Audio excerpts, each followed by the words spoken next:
Yeah, in my previous Eden Zero post-reaction video, I said that I wanted Shiki to get injured in his fight with Jamaroff so he wouldn't be as useful as he's been for the past 30 plus chapters. Because Eden Zero is starting to get into this pattern where a bad guy shows up or something bad happens and then Shiki comes along and he basically fixes the problem. And I know that's what he's supposed to do, he's the main character of this series, but I wanted other characters to stretch their legs and grow a little bit more independence and not always rely on Shiki. And in this chapter we get a variation of what I had proposed, because Shiki is out of the picture right now, but the situation that is now in front of the rest of the Eden Zero crew looks insurmountable. Like, I'm gonna start at the beginning of the chapter and then make my way to the insurmountable situation just to show you guys how screwed this crew is, right? Like, Shiki and the gang are so sad and so depressed that the hermit turned them down and they're just thinking of ways of how to get her back, and then bells start going off and everybody's like, why are bells going off?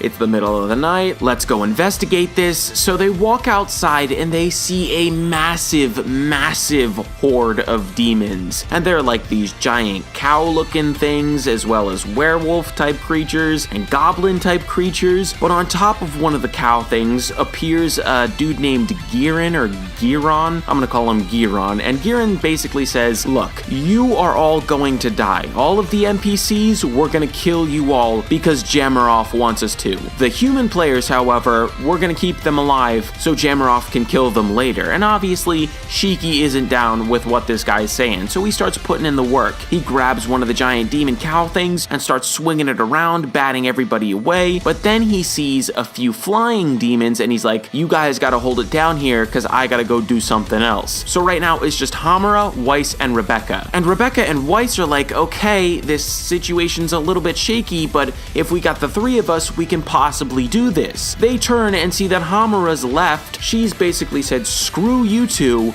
you've already fulfilled your mission. Well, she says it over comms while she's talking to her brother or whatever, but that's not important right now. What's important is that it's now just Weiss and Rebecca. Now you may be wondering, okay, if the situation is this bad, why did Shiki leave? Well, I'll tell you. He saw that the flying demons were heading in the direction of Hermit, so he dashed over there as fast as he could and he saved Hermit from the flying demons. And after Shiki did that, I thought, okay, well, now that he saved Hermit, he's gonna get back to the battlefield and start putting in more work. But then I realized Shiki is going to have to deal with the flying demons behind him before he gets back to Rebecca and Weiss, because if he just goes to them now, the entirety of the group is going to be surrounded and they're just gonna be like double screwed. In the end, I don't know how Shiki, Rebecca, Hermit, and Weiss are all going to make it out alive, as well as protect the NPCs. So it's like, the possibilities of what could happen next are endless. Like, maybe Pino just decides to activate her EMP and blow Digitalis to hell. I don't think that will happen, but